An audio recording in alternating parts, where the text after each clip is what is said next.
আইপিএলে কোচিংয়ে ফিরছেন রাহুল দ্রাবিড়। হ্যাঁ, এই জল্পনা তো বেশ কয়েকদিন ধরেই শুনেছেন যে আইপিএলে কোচিংয়ে ফিরবেন রাহুল দ্রাবিড়, এরকমটা শোনা যাচ্ছিল। অনেক দলই তাকে অফার করেছে বলে খবর। তার মধ্যে অন্যতম দল রয়েছে কেকেআর, কারণ তাদের কোচ গৌতম গম্ভীর, তাদের মেন্টর গৌতম গম্ভীর ইতিমধ্যে ভারতীয় সিনিয়র দলে কোচ হয়ে গেছেন। তাই কেকেআর চাইছিলেন যে তাদের কোচের হট সিটে বা মেন্টারের যে হট সিট, সেই হট সিটে রাহুল দ্রাবিড় বসুক। এবং সেই কারণে নাকি ভারতীয় দলে তিনি যে পরিমাণ টাকা পেতেন তার চেয়ে বেশি পরিমাণ টাকা অফার করা হয়েছে। তারপরেও যেটা জোর জল্পনা শোনা যাচ্ছে, না, রাহুল দ্রাবিড় কেকেআর এর প্রস্তাবে নাকি খুব একটা রাজি নন। তিনি নাকি কলকাতায় এসে কাজ করতে চান না। পারিবারিক কোনো কারণ দেখিয়ে তিনি এই অফারটা নিতে নারাজ। বেশি পরিমাণ অর্থ থাকা সত্ত্বেও সেই প্রলোভন বা সেই অফারে কার্যত না নাকি বলছেন রাহুল দ্রাবিড়কে নাকি রাজি করাতে পারেননি কেকেআর কর্তারা। এর পাশাপাশি আরো একটা জল্পনা তৈরি হয় দিল্লি। সৌরভ গঙ্গোপাধ্যায় যে টিমের ক্রিকেট ডিরেক্টর, তিনিও নাকি রাহুল দ্রাবিড়কে একবার বাজিয়ে দেখেছেন, বা সেই টিমের পক্ষ থেকেও নাকি রাহুল দ্রাবিড়কে কোচ করার ভাবনা রয়েছে। যদিও এই জল্পনা তার কোনো সত্যতা সৌরভ গঙ্গোপাধ্যায়ের এন্ড থেকেও প্রকাশ্যে আসে। এই দুটি টিমের জল্পনার মাঝেই নতুন করে একটা জল্পনা এসছে, আর এই জল্পনার পক্ষে নাকি অনেকটাই প্রমাণ রয়েছে, অনেকটাই ঝুঁকে রয়েছে জল্পনা সেটা সত্যি হওয়ার পথে। কি জল্পনা? আইপিএল এ কোচিং এ ফিরবেন রাহুল দ্রাবিড়। শুরুতেই তো বললাম, তাহলে কোন টিম? 10টা দলের মধ্যে দুটো দল তো হয়ে গেল, কেকেআর দিল্লি। যদি না হয় তাহলে কে? হ্যাঁ, এখানেই রয়েছে টুইস্ট। আইপিএল এ অতীতে মেন্টার হিসেবে কাজ করা, কোচ হিসেবে কাজ করা রাহুল দ্রাবিড়ের পুরনো দল রাজস্থান রয়্যালস ইতিমধ্যেই নাকি রাহুল দ্রাবিড়কে অনেকটা রাজি করিয়ে ফেলেছেন। এর আগে রাহুল দ্রাবিড় কোচ হিসেবে এই দলে কাজ করেছেন। রাহুল দ্রাবিড় একটা মরশুম এই দলের সঙ্গে যুক্ত ছিলেন। তিনি অ্যাজ এ মেন্টার এই দলটাকে কাজ করেন। 2014 সালে সেই আইপিএলে কিন্তু এই দলটার সঙ্গে কাজ করেন রাহুল দ্রাবিড়। পরবর্তী সময় তিনি ভারতীয় ক্রিকেটে জুনিয়র কোচিংয়ে চলে আসেন, সেভাবে আর আইপিএলে যুক্ত ছিলেন না। এই রাজস্থান রয়্যালস তারা নাকি তাদের হেড কোচের ভূমিকায় রাহুল দ্রাবিড়কে চাইছে এবং তারা তাকে নেওয়ার জন্য বদ্ধপরিকর। ইতিমধ্যেই নাকি দুপক্ষের কথাবার্তাও শুরু হয়েছে। বর্তমানে বা লাস্ট বছর অনুযায়ী রাজস্থান রয়্যালসের আর সঞ্জু স্যামসংদের দলের হেড কোচ ছিলেন, বা এখনো বর্তমানে রয়েছেনও কুমার সাঙ্গাকারা, শ্রীলঙ্কার প্রাক্তন অধিনায়ক।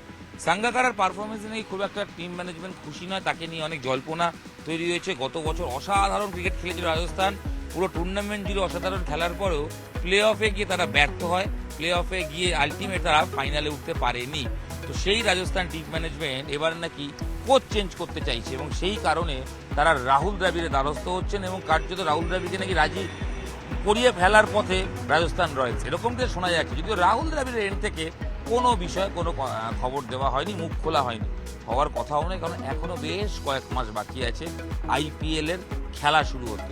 যদিও তার আগে মেগা অকশন আছে, তার আগে ডেফিনেটলি সব ফ্র্যাঞ্চাইজি তাদের কোচের নাম ঘোষণা করে দেবে। তবে রাহুল দ্রাবিড় রাজস্থানের দিকে যে একটু হলেও ঝুঁকে রয়েছে সেটা কিন্তু বিভিন্ন মহল থেকে কান পাতলেই শোনা যাচ্ছে। শুধু রাহুল দ্রাবিড়ের এই গল্প যখন বলছি, আরও একজনের নাম প্রকাশ্যে আসছে।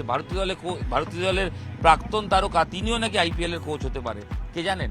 সেই 6 ছক্কা যুবরাজ, সেই বিশ্বকাপের অসাধারণ performer, man of the tournament 2011 যুবরাজ, সেই যুবরাজ সিং তিনি নাকি কোচিংয়ে আসতে পারেন। ইয়েস, ইতিমধ্যে তিনি একাডেমি গড়েছেন। কোচ হিসেবে তার এখনো কত আত্মপ্রকাশ হয়নি, তবে আগামী আইপিএলে তাকে দেখা যেতে পারে কোচের ভূমিকায়, তাও আবার গুজরাট দলে। জোর জল্পনা, গুজরাট দলে কোচ হতে পারেন যুবরাজ সিং। এটা শুনে হয়তো ভাবছেন তাহলে আশিস নেহরার কি হবে? আশিস নেহরার নেতৃত্বে কোচিংয়ে গুজরাট তো আইপিএল চ্যাম্পিয়ন হয়েছিল। হ্যাঁ, আশিস নেহরা নাকি দল ছাড়তে চলেছে, তার সহকারীকে নিয়ে তিনি নাকি দল ছাড়বেন, তিনি নাকি গুজরাটে আর থাকছেন না। আশিস নেহরা ছেড়ে দিতে পারেন এবং তার জায়গায় কোচ হতে পারেন যুবরাজ সিং।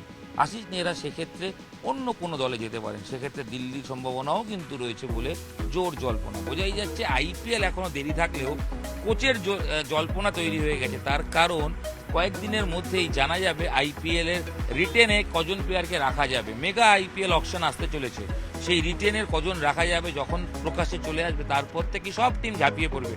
এই যে ইতিমধ্যে ঋষভ পান্ত তিনি দিল্লি ছেড়ে চেন্নাইয়ের পথে বলে শোনা যাচ্ছে, সূর্যকুমার যাদব নাকি দিল্লিতে আসতে পারেন বলে শোনা যাচ্ছে, রোহিতও নাকি দল ছাড়তে পারেন বলে শোনা যাচ্ছে, অনেক কিছু শোনা যাচ্ছে। কেএল রাহুল নাকি আরসিবি বিরাটের দলে যেতে পারেন, এগুলো তো রয়েছে। তার মধ্যে কোচেদেরও জল্পনা রয়েছে এবং যে হটকেক যে দুজনের নাম নিয়ে আলোচনা হচ্ছে, এক রাহুল দ্রাবিড় টি20 বিশ্বকাপ যে ভারতীয় দলের কোচ রাহুল দ্রাবিড় রাজস্থান রয়্যালসের কোচ হতে পারেন, আর অন্যদিকে আশিস নেহরার জায়গায় গুজরাটের কোচ হতে পারেন ছয় ছক্কার মালিক যুবরাজ সিং।